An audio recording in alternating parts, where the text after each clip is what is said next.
numéro de votre émission Regard croisé pour le compte de l'année 2022. Bienvenue à toutes et à tous dans l'émission Regard croisé. Condamnation à 20 ans de réclusion criminelle pour, en tout cas, des 49 militaires ivoiriens. C'est le sujet qui va essentiellement occuper nos regards ce soir. Pour l'aborder, nos invités, ils sont 4. Le premier, docteur Souleymane Diarra. Il est juriste et professeur d'enseignement supérieur. Docteur, merci de découvrir le plateau de l'émission Regard croisé. Merci beaucoup, c'est un plaisir. Notre deuxième invité est un avocat, Maître Koto Traoré. Maître, merci d'être avec nous. Merci de m'avoir invité. Troisième invité, Mahamar Idrissa Maïga. Il est vice-président du mouvement Sentinelle Malikoura. Monsieur Maïga, merci d'être là. Merci à vous aussi. Quatrième invité, un ancien qui avait déserté ce plateau, Amidou Doumbouya, secrétaire politique du parti Yélema. Monsieur Doumbouya, merci. Vous êtes un revenant ce soir. Ouais, merci beaucoup. Je suis très heureux de retrouver le plateau et de retrouver les téléspectateurs et les auditeurs de Renouveau TV. En tout cas, bienvenue à toutes et à tous dans votre émission Regard croisé.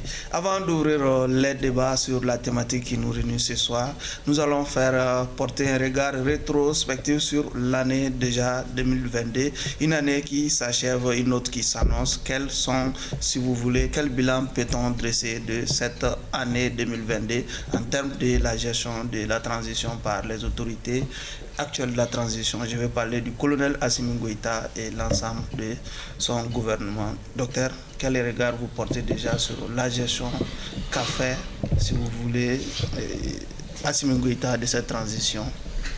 Merci beaucoup. Alors, moi j'ai deux lectures, quoi. On peut, dans un premier temps, dire que c'est une bonne gestion, plus ou moins, malgré les contextes internationaux assez difficiles, malgré l'embargo que le Mali a connu. Mais je pense qu'au finish, ils sont arrivés à prendre un peu la main en ayant un peuple malien soudé derrière eux. Je pense qu'une bonne partie de la population malienne se reconnaissait à travers, n'est-ce pas, le leadership du président de la transition, et aussi une bonne partie, n'est-ce pas, des Maliens, quoi. Mais aujourd'hui, j'ai comme l'impression comme s'ils sont rattrapés par la réalité. La cherté de la vie fait que de plus en plus les voix, n'est-ce pas, se lèvent pour dire qu'il faut vite qu'on ait des élections et que les Maliens n'en peuvent plus parce que simplement le panier de la ménagère, c'est très compliqué. Tout devient cher, effectivement. Et la question sécuritaire qui avait fait un peu les grandes fiertés, on a tous eu à parler de ce qu'on appelait la montée en puissance de l'armée. Je pense que indéniablement ça a été une bonne chose saluée par tous les Maliens, mais il faut dire aussi que de plus en plus je pense que cette sécurité n'est pas véritablement acquise, quoi. Donc voilà, c'est un bilan mitigé à mon humble avis, des avancées sur pas mal de plans, d'abord sur le plan sécuritaire face à la crise, mais encore une fois le panier de la ménagère se complique de plus en plus. Ok, maître, sinon l'essence de ma question c'était de savoir ce qui a marché, ce qui n'a pas marché tout au long de cette année 2022 en termes de la gouvernance du pays par le colonel Assimi Goïta. Bon, en termes de la gouvernance, il faut reconnaître que sur le plan de la souveraineté, il y a quand même eu des actes de souveraineté qui ont été posés, des actes très forts qui sont rentrés dans l'histoire non seulement malienne mais l'histoire africaine, qui sont même cités comme exemple un peu partout dans le monde. Et ensuite, sur le plan de la sécurité, il y a eu assez d'efforts. Cependant, sur le plan économique et sur le plan des réformes politiques et institutionnelles, et puis sur la question de l'amélioration de la qualité de gouvernance, il y a encore le chemin à parcourir et nous attendons encore beaucoup d'efforts de la part des autorités de la transition pour qu'à l'issue des échéances électorales qui doivent sanctionner, je précise bien, la phase de la transition soit vraiment des institutions, qu'on aura des institutions crédibles, capables de pouvoir relever les défis sur le plan dont je viens de parler, la sécurité, la gouvernance et surtout l'amélioration des conditions de vie du peuple malien. Monsieur Maïga, vous avez un tableau à nous présenter. Ok, merci beaucoup Sylvain. Et à mon entendement, ça a été une année riche pour les Maliens en matière de gouvernance et de recouverture de la sécurité. C'est vrai que tout n'est pas rose. C'est normal, dans toute œuvre humaine, il y a des insuffisances. Mais il faut reconnaître que le Mali a pris un cap qui honore le Mali aujourd'hui. Les 3 principes édictés par le président de la République, notamment la souveraineté de l'État, les choix stratégiques de nos partenaires, l'intérêt supérieur, les intérêts vitaux du peuple malien dans tous les choix que nous allons opérer. Je crois que ces 3 piliers ont été vraiment développés cette année. Et nous avons vu tout dernièrement, le Mali a eu des drones dans le temps. Le Mali n'était pas à ce point, on était un peu aveugle sur le terrain. Mais je crois qu'aujourd'hui, on voit clair. Les résultats qui nous viennent du terrain montrent déjà que les choses commencent à sérieusement bouger sur les plans de la sécurité. Et je pense que beaucoup a été fait. C'est une transition. Aucune tache noire? Si, il y a des taches noires, mais il ne faut pas tout vouloir d'une transition. La transition, c'est un moment exceptionnel. On attendait surtout la transition sur le sentier de la lutte contre la corruption. Est-ce qu'elle a donné des résultats à ce niveau déjà? Je pense qu'il y a des résultats à ce niveau, oui. Même si tout n'est pas rose comme je l'ai dit, puisque aujourd'hui on peut dire. Et si on vous demandait d'être un peu plus concret sur ces points précis? Sur ces points précis, on sait qu'il y a des gens qui ont été interpellés. Il y a des gens qui sont en train de répondre des actes au niveau de la justice. C'est pourquoi j'ai dit, il y a des dossiers aussi qui sont en cours. Les éminents magistrats sont là. Ils savent qu'il y a des dossiers qui sont en cours. Et je crois que c'est petit à petit, c'est comme ça que ça vient. Mais ce n'est pas d'un coup de baguette magique qu'on va tout de suite tout résoudre. Et on peut se donner le temps. La transition va faire ce qu'elle peut. Et le reste va être fait par les autorités qui seront élues après la transition. Voilà. Monsieur Doumbia. Ok, je remercie pour la question. Si on nous demande de faire un bilan de l'année 2022, c'est en fonction des objectifs que les autorités elles-mêmes s'étaient fixés au début de l'année 2022. C'est sur la base de ces objectifs qu'elles s'étaient assignées qu'on peut bien évidemment les évaluer par rapport à l'atteinte de ces objectifs-là. 2022, c'était une année où on a promis la prospérité aux Maliens, où on a promis que normalement on allait diminuer le train de vie de l'État. Sur ce plan, tout le monde sait que ça n'a pas été le cas. Au contraire, nous avons augmenté le CNT. Sur le plan, le budget du CNT, le budget des grandes institutions de la République, ça c'est un premier élément. Deuxième élément, on avait parlé de la lutte contre la corruption. Jusqu'à présent, les dossiers de la corruption peinent à se terminer, les instructions prennent du temps, les jugements ne sont pas faits. Donc il y a des difficultés à ce niveau. Les audits qui ont été promis, les résultats ne sont pas rendus publics, on ne les voit pas assez. Et nous avons aussi la question essentielle des Maliens par rapport à leur pouvoir d'achat qui peine à s'augmenter. Au contraire, les charges s'augmentent. Donc 2022 a été une année très difficile pour le peuple malien en termes de gestion du quotidien. Bien évidemment, ça n'a pas été le cas. Les enquêtes, il y a beaucoup d'enquêtes qui devaient être clôturées pour l'année 2022 quand on s'en tient au plan d'action du gouvernement. Ces enquêtes n'ont pas été finalisées, notamment les enquêtes sur le meurtre du 10, 11, 12 juillet et lors des manifestations du M5. Ça n'a pas été clôturé. Il y a beaucoup d'enquêtes qui sont ouvertes, qui n'ont pas pu être clôturées en fonction même des plans, du plan déroulé par les autorités de la transition. Le chronogramme de la transition, il y a eu énormément de retard. Normalement, aujourd'hui, ça devait trouver, le 4 novembre, ça devait trouver que le projet de référendaire avait été validé par le Conseil des ministres. Jusqu'à présent, ce n'est pas le cas. Cependant, il y a certaines actions qui ont été posées qui peuvent nous amener à garder un peu d'espoir. Oui. Le renforcement des capacités de nos FAMA qui peuvent nous permettre d'espérer que les lendemains seront meilleurs en termes d'amélioration de la sécurité des Maliens, même si... Mais est-ce que si on essaie de faire un parallèle entre ces acquisitions d'équipements militaires et le résultat sur le terrain, est-ce qu'il y a lieu de s'enorgueillir? C'est pourquoi je dis qu'il y a une espérance. C'est-à-dire, c'est sur 2023, j'espère. Parce que quand tu fais des acquisitions, tu espères sur des résultats à moyen et long terme. Donc jusqu'à présent, nous attendons les résultats, mais le fait de les acquérir donne espoir. C'est pourquoi je parle d'espérance pour 2023. Ces acquisitions peuvent être considérées comme des espoirs. Il y a eu beaucoup de déclarations d'intention. On parle de création de sociétés minières par là. On parle de relance de la Comatec. Tout ça, c'est des déclarations d'intention. Il s'agit maintenant de les concrétiser. Et c'est là où les Maliens attendent beaucoup plus la transition, c'est la concrétisation. Et nous espérons bien évidemment que 2023 sera l'année de la concrétisation des des discours grandiloquents. Ok. Monsieur Diarra, il a parlé de l'année 2023 déjà. Hein. Quelles sont ces perspectives-là qui s'offrent à cette transition en 2023? Je pense que, à mon avis, la vie, véritablement, c'est d'abord la question électorale. Je pense que vous savez déjà qu'il a parlé de retard. L'EJ, par exemple, qui est la cheville ouvrière, n'est-ce pas, des élections, a pris énormément de retard. Au moment où je vous parle, les instances, les démembrements même de l'EJ définitivement n'ont pas encore été installés au niveau de Bamako. Encore moins, il faut aller dans l'ensemble des régions. C'est après tout cela qu'il faut convoquer les collèges électoraux, aller, n'est-ce pas, aux opérations référendaires. Ça, c'est extrêmement inquiétant. Or, vous savez,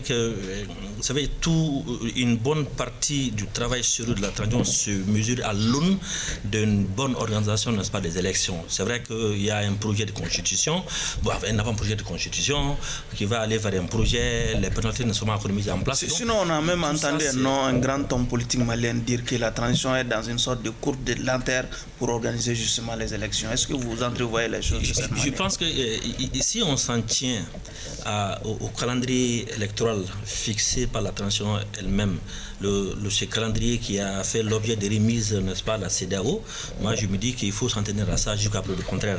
C'est vrai qu'il y a un retard, parce qu'en principe, au mars, on doit, n'est-ce pas, aller aux élections. Or, le collège électoral, il faut convoquer depuis 2 mois à l'avance déjà. Donc, à ce niveau-là, je pense que c'est quand même important, d'abord face à la communauté internationale, c'est-à-dire on ne vous oblige pas à remettre, n'est-ce pas, des dates, mais quand on remet, n'est-ce pas, des dates à des partenaires, n'est-ce pas, comme la CEDEAO, ce n'est pas bon encore, n'est-ce pas, de se retrouver en froid face à. Donc, la question électorale, c'est vrai que ça peut ne pas intéresser l'ensemble des Maliens, parce que la nouvelle constitution sera adoptée, n'est-ce pas, à ce niveau-là. Je pense que ça va être le premier acte fort de la bonne foi, n'est-ce pas, de la transition, en organisant des élections crédibles, transparentes et inclusives, effectivement. D'accord. Oui. Maître Koto, oui. Les perspectives? Les perspectives sont au niveau de 3. C'est-à-dire la première perspective, comme il l'a si bien dit, c'est la question électorale.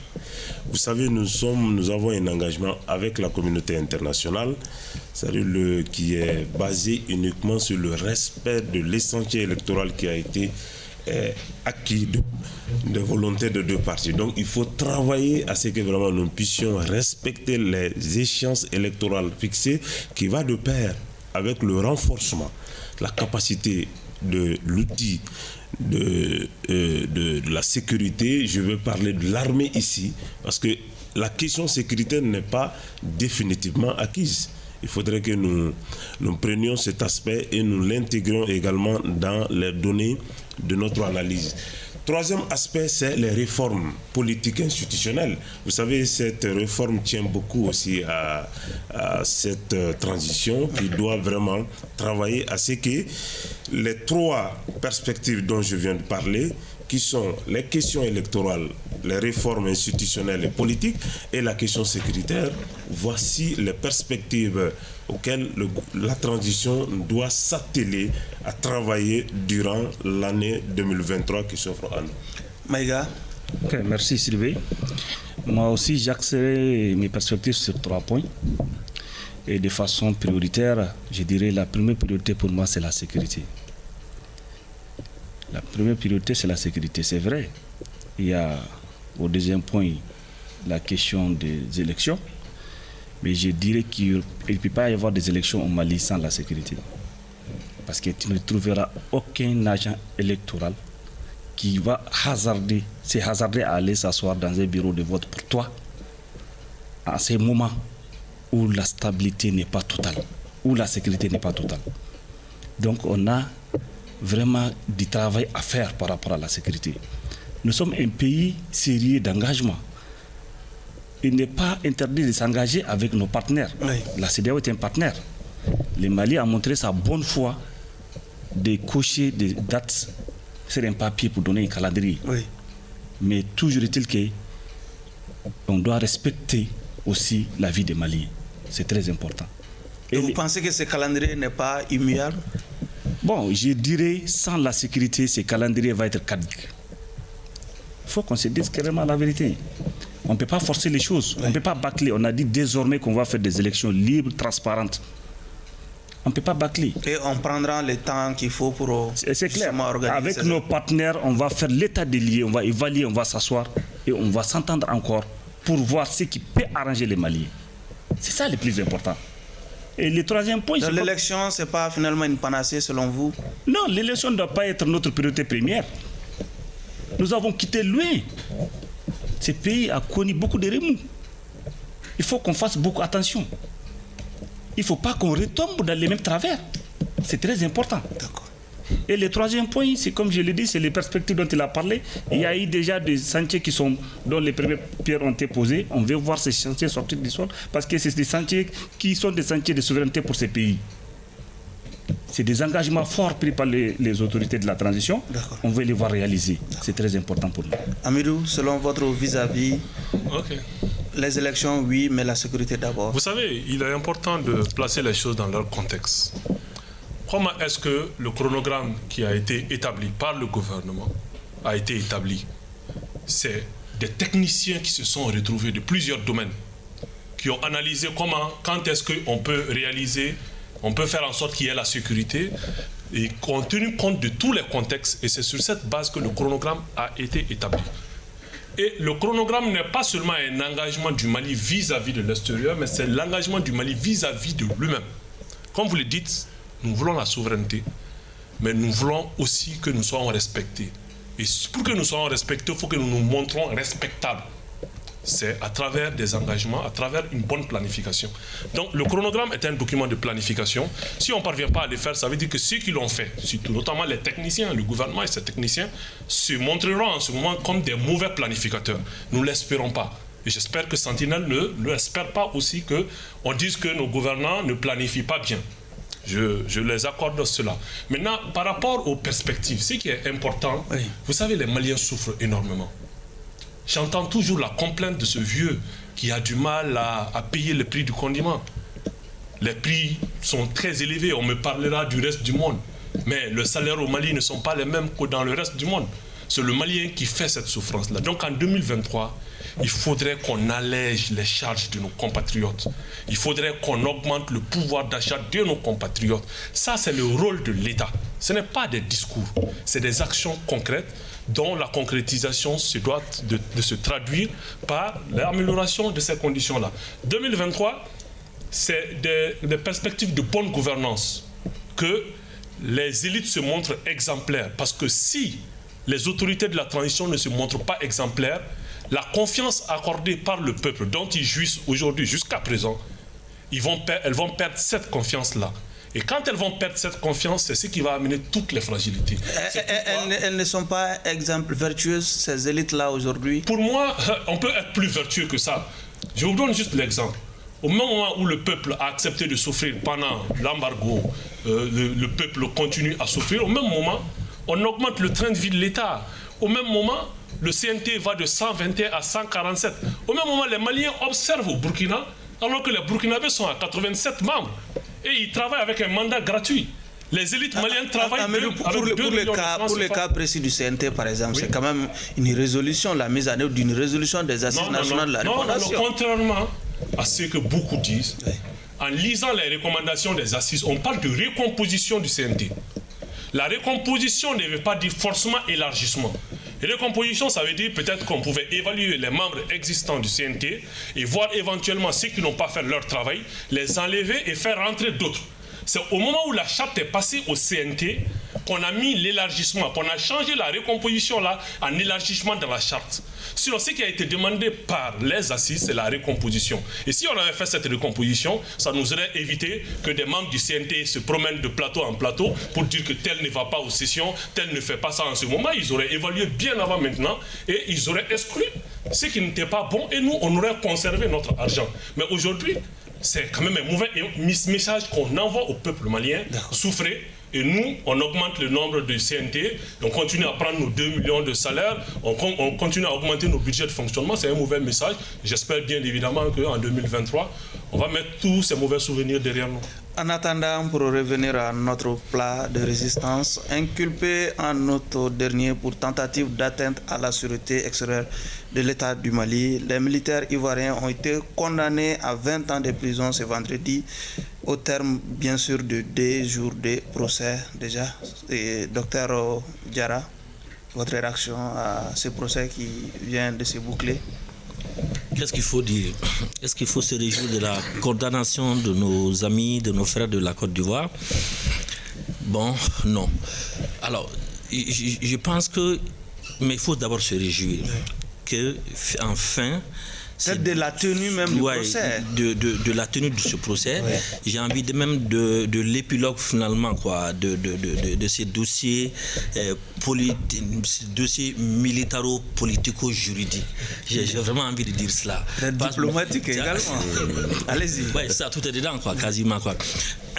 Je pense que ça avait fait donc l'objet, n'est-ce pas, d'un contentieux diplomatique, d'abord entre le Mali et la Côte d'Ivoire.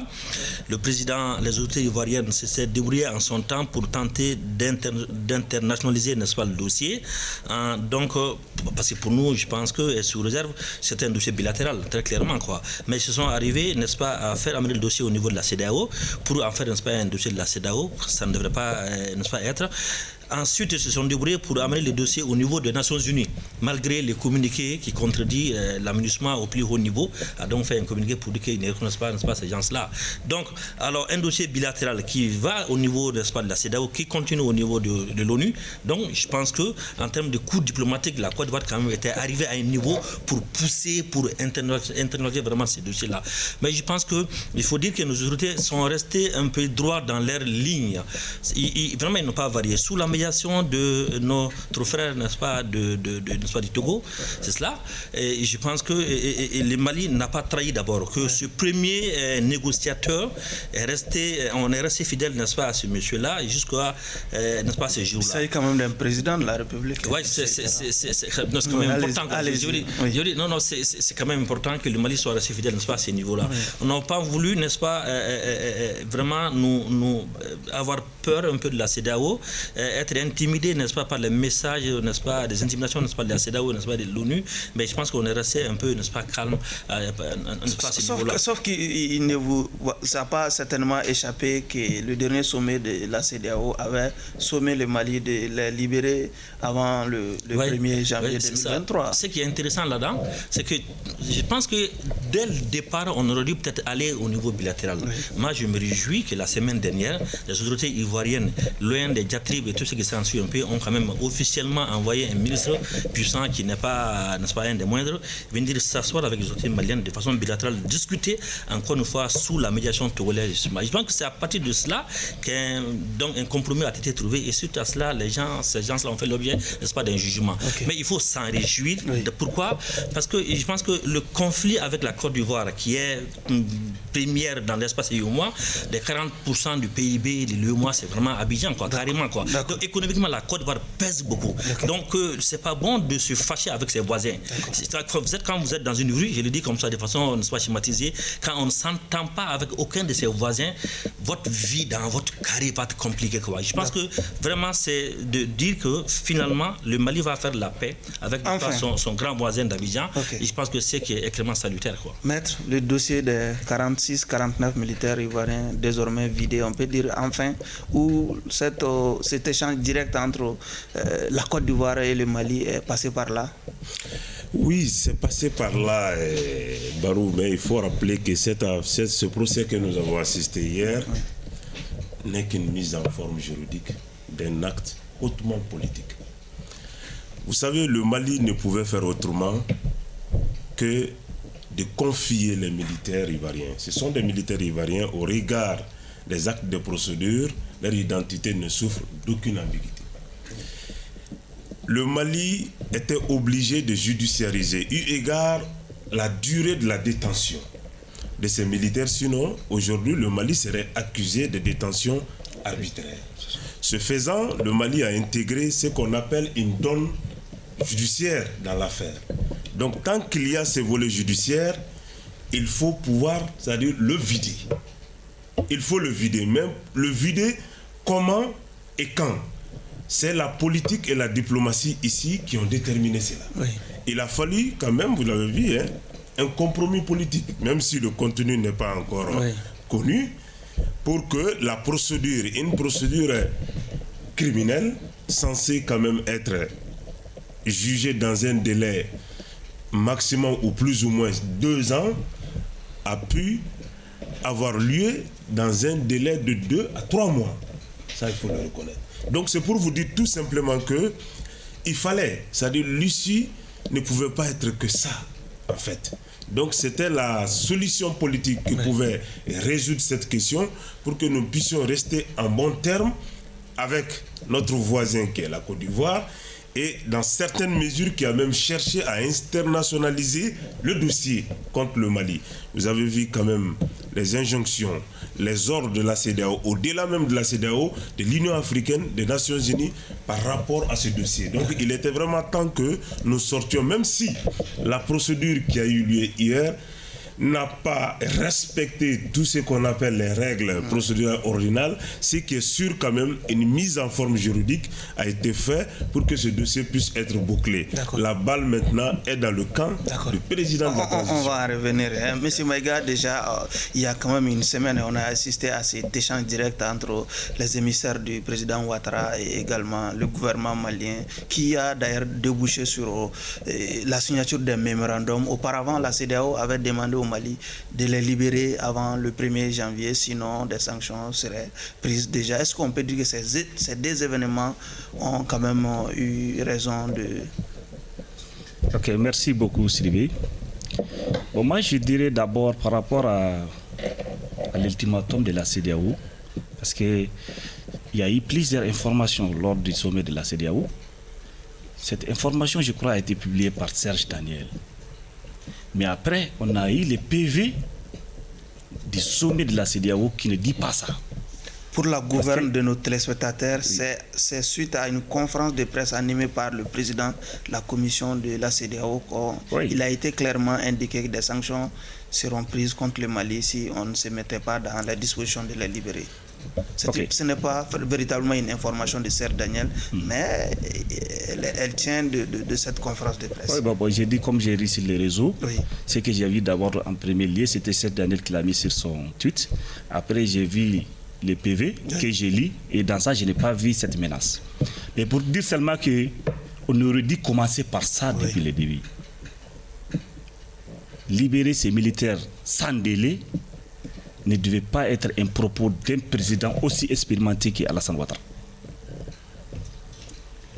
Internationaliser ces dossiers, on aurait pu éviter tout ça.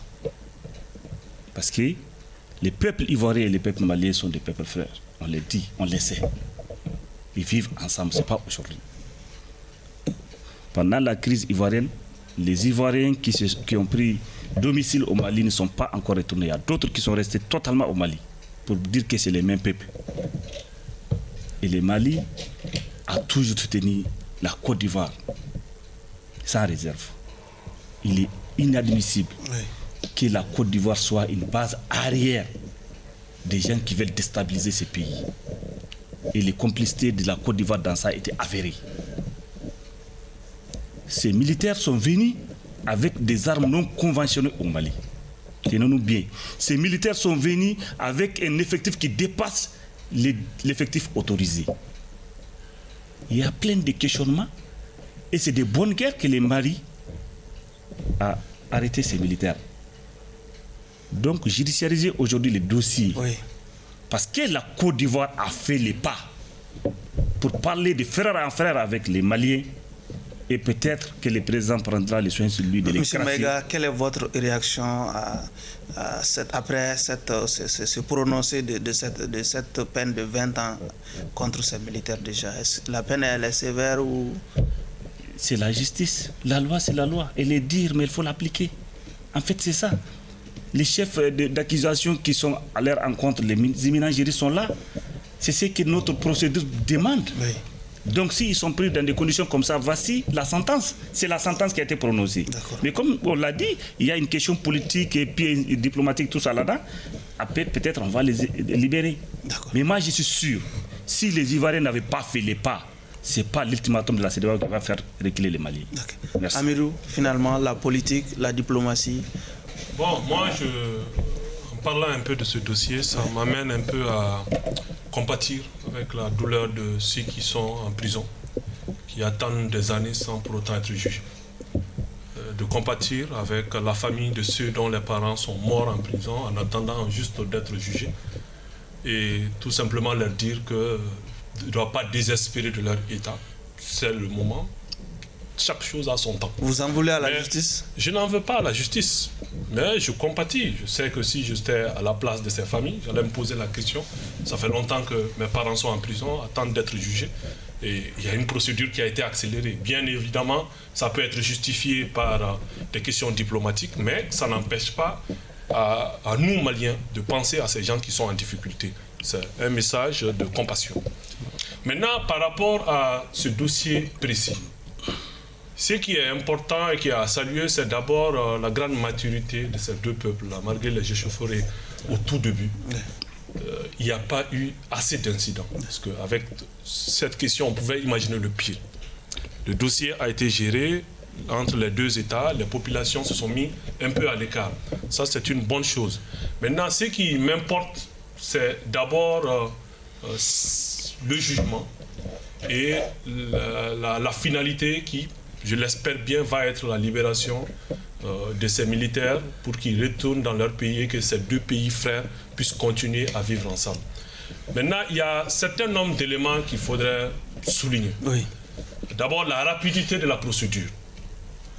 La rapidité de la procédure nous amène à nous poser la question pourquoi ce dossier, l'instruction a été aussi rapide. Est-ce qu'on peut dire que l'instruction a été rapide quand on sait qu'ils ont quand même passé au moins 5 mois en prison? Mais il y a des instructions qui font, il y a plus certains qui font plus de 2 ans, 1 année et demie sans pour autant être jugés. Moi je dis, ça a été rapide pour moi. Ouais. Peut-être il y a eu des contextes qui l'ont rendu plus rapide que d'autres. Ça, je ne rentrerai pas dans les contextes là. Mais ce qui est à souligner, c'est que le jugement, ça a été très rapide. Ça, c'est un premier élément. Deuxième élément, ça se passe à huis clos. Ça veut dire que c'est un dossier assez sensible. Il y a des informations qui ne peuvent pas être publiques. Peut-être nous ne serons pas au courant de ce qui s'est passé à l'interne. Donc, c'est un dossier assez sensible qui va être traité de façon très sensible. Maintenant, le plus important, le dossier de justice, le fond, le verdict, nous ne pouvons pas commenter parce que nous n'avons pas suivi le procès. Et le procès a été fait sur huis clos. Ce qu'on espère tout simplement, on espère une issue heureuse pour les deux pays. Ok. Monsieur Diarra, si on est tous d'accord autour de ce plateau que ce procès est aussi le fruit de ce mémorandum que le Mali et la Côte d'Ivoire ont déjà signé, est-ce qu'on peut dire finalement que le Mali aussi a obtenu quelque chose de la Côte d'Ivoire? Si oui, quels peuvent être ce que nous avons gagné? Alors, à mon humble avis, je pense que le Mali a obtenu quelque chose d'extrêmement important de la Côte d'Ivoire. Oui, lequel?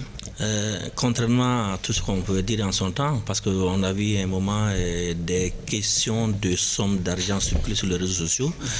À mon humble avis, il y a ce qu'on appelle la question de la respectabilité.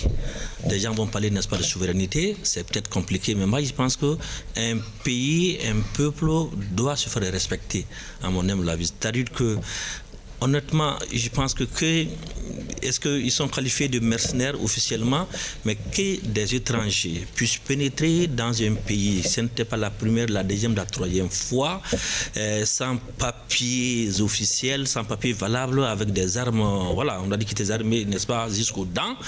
Je pense que ça témoigne qu'on n'a pas de respect, en tout cas qu'on a peu d'égard face à ce pays-là. Ça se faisait dans le temps.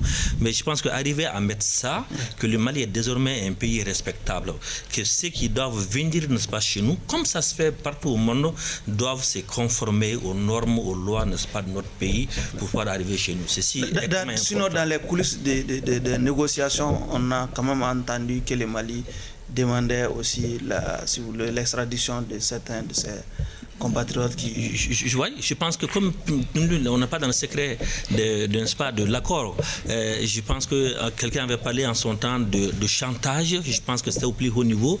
Le président Ouattara, je crois, que quand il était question, en tout cas, c'était pas si c'était des rumeurs, qu'il fallait donc libérer un certain nombre d'opposants maliens tapis, n'est-ce pas, en Côte d'Ivoire, et qui seraient probablement derrière cette question de déstabilisation.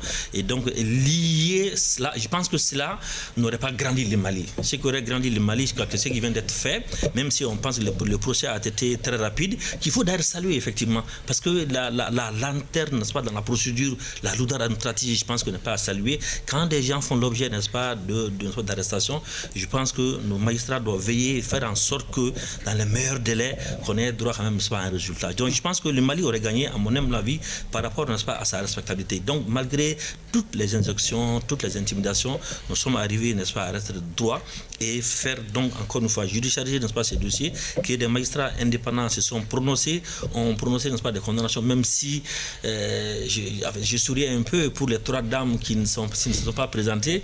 On a quand même prononcé, n'est-ce pas, la peine capitale, n'est-ce pas, la peine de mort, plus je pense que 10 millions, or ce qui était déjà, n'est-ce pas, l'audience était quasiment 20 ans, plus 2 millions, mais tout cela aussi prouve que la procédure sous le contrôle, n'est-ce pas, de maître, parce que l'arrêt de renvoi, c'était quand même à moins de 5 jours, la loi dit qu'il faut 1 mois, et puis pendant ces 72 heures-là, comment faire en sorte que les 3 dames qui étaient déjà à Abidjan, comment les notifier et comment les faire revenir ici. Mais comme la loi dit, quand vous n'êtes pas là lors de votre procès, c'est donc le maximum de la peine qu'il faudrait appliquer.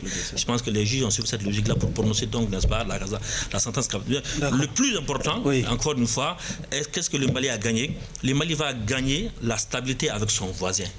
Économiquement, la Côte d'Ivoire pèse beaucoup et arriver à pacifier pour que les opérateurs économiques maliens qui passent par Abidjan, qui sont déjà installés à Abidjan déjà, je pense qu'arriver à avoir cette stabilité, cette paix, je pense que c'est le plus grand gain politique qu'on pourrait avoir avec un voisin. Maître, même si on ne connaît pas encore les termes du mémorandum, déjà si on acceptait de se présenter, de se prêter à cet exercice de déduction, qu'est-ce que le Mali a finalement gagné?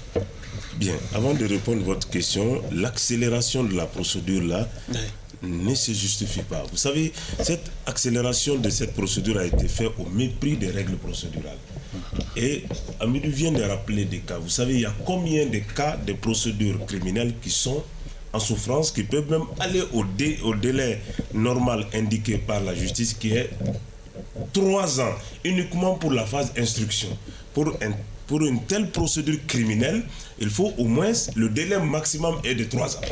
Mais quand même, on a pu abréger les délais pour quand même faire peut-être accéder, ou bien, je ne sais pas, se conformer tout simplement au compromis dont nous sommes en train aujourd'hui de parler. Donc, ça ne se justifie pas parce que tout est fait au mépris. Ne serait-ce que seulement les délais de citation, tout a été abrégé pour que le procès ait lieu au détriment des temps de procédures qui sont en souffrance devant l'institution judiciaire. Donc, ça ne se justifie pas du tout. Pour revenir à votre question, il fallait aussi, pour mettre la forme, afin qu'on puisse sortir définitivement de ce dossier. Maintenant, ce qu'on peut présager par rapport au contenu du compromis, ce n'est rien d'autre. La position du Mali est très connue. Après la chute du régime d'Ibeka, la Côte d'Ivoire quand même a servi de base pour certains dignitaires du régime d'Ibeka. De là, quand même, tenaient des politiques, menaient des activités politiques qui constituaient des menaces pour la transition actuelle au Mali. Donc, c'était un premier problème entre le Mali, entre la transition et le chef d'État ivoirien, Alassane Dramane Ouattara. À cela s'ajoute la question des sanctions de la CEDEAO. Et Alassane a été perçu par l'opinion publique nationale, y compris même souvent quand on écoute les discours et les déclarations de certains officiels maliens, comme celui qui a été l'instigateur des sanctions contre le Mali.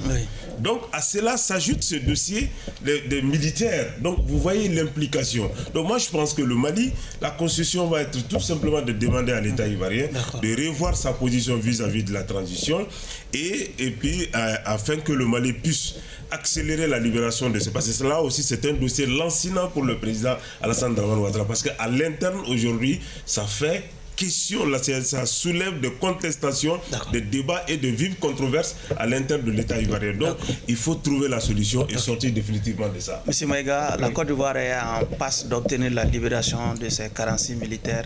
En retour, qu'est-ce que notre pays a finalement gagné en fin de compte? Ok, merci beaucoup Sylvie. Je crois que mes prédécesseurs l'ont déjà beaucoup étalé. C'est vrai, il y a eu un mémorandum qui a été signé entre la Côte d'Ivoire et le Mali. Et je l'ai dit, la Côte d'Ivoire a fait les premiers pas. Parce qu'à la matière, qui est fautif fait les premiers pas. Ça, nous l'avons déjà rappelé. Non, hein? je sais, je viens. C'est pour te dire, je l'ai rappelé ici que des gens qui déstabilisent ces pays ont pris comme base aérienne la Côte d'Ivoire. Entre deux pays frères, c'est pas normal. C'est vous qui le dites, hein? Bien, je sais. D'accord. Et le mémorandum va seulement recentrer les bonnes relations entre ces deux pays-là. Quand c'est le plan diplomatique, on est amené à s'accompagner mutuellement. Ça doit se faire sur tous les plans. Pas de coups bas, pas de foufia. C'est ça. Je ne peux pas avoir les secrets de ce qui est écrit dans les mémorandums, mais je sais que l'essentiel des mémorandums va être... Oui, allez-y. Voilà, va être le fait qu'il faut bien recentrer les relations diplomatiques de façon sincère entre la Côte d'Ivoire et le Mali. Ok. Amidou, le Mali est sorti bredouille. La Côte d'Ivoire est en passe d'obtenir la libération de ses militaires. Pour moi, la question ne se trouve pas à ce niveau. Les deux pays ont à gagner en vidant ce dossier. Et nous avons beaucoup de Maliens en Côte d'Ivoire comme il y a beaucoup d'Ivoiriens au Mali. Nous avons des intérêts économiques avec... le Mali a des intérêts économiques avec la Côte d'Ivoire. La Côte d'Ivoire a des intérêts économiques avec le Mali. Pour la stabilité de la sous-région, nous avons intérêt à vider ce dossier. J'espère bien qu'il n'y aura pas d'autres tensions. D'accord. Maintenant, ce qui va venir après, c'est Dieu celui qui sait. Qu'est-ce qui a été signé, qu'est-ce qui a été convenu. Mais ce qui est important, en termes de redevabilité, le peuple doit tout savoir. Et tout ce qui a été négocié. Y compris le contenu du mémorandum. Bien sûr. Moi, je suis un fervent partisan de la transparence dans tout ce qu'on fait et de rendre compte au peuple. Ce qui a été signé, qu'on nous le dise, c'est notre pays qu'on engage. Qu'est-ce qui a été fait? Quel engagement nous avons pris? Quel engagement la Côte d'Ivoire a pris? C'est important pour une gouvernance qui se veut vertueuse et qui veut être transparente. C'est important que le peuple le sache. Pour utiliser un langage trivial, est-ce que vous pensez qu'il y a eu peut-être un échange de produits? Bon, pour le moment, c'est pourquoi je dis, pour éviter toutes ces suspicions, le mémorandum, le contenu du mémorandum doit être connu et qui est, comme notre gouvernement aime bien le communiquer. Ils communiquent très bien, ils expliquent. Ils n'ont qu'à sortir nous expliquer ce qu'il y a dedans. Pour faire un dernier tour de table, M. Diarra, selon certaines indiscrétions, ces soldats condamnés à 20 ans de prison pourraient être graciés dans les jours à venir par le colonel Assimi Goïta. Oui, c'est votre lecture à vous également? Oui, je pense. Parce qu'il faut aller quand même au bout de la logique. Le Mali est prêt, déterminé à apaiser ses relations avec son voisin, son grand voisin, quoi. Encore une fois. Le Mali ne gagne rien de garder cette brouille avec son voisin immédiat. Chikendia, c'est lui qui disait à un moment que, vous savez, quand le Mali il y a des tensions entre le Mali et la Côte d'Ivoire, il disait que c'était un conflit entre mon père et ma mère et je ne peux pas prendre position de ça. C'est exactement, si la Guinée et le Mali, c'est deux poumons dans un même corps, mais je pense que la Côte d'Ivoire aussi et le Mali, je pense que je ne sais pas comment le qualifier. À la limite, c'était un seul cœur dans un même corps, quoi, encore une fois. Donc, la Côte d'Ivoire doit peser. La logique du mémorandum, encore une fois, il faut aller au bout de la logique. Donc, ni plus ni moins, il faut que, je pense que le décret... Vous attendez cette...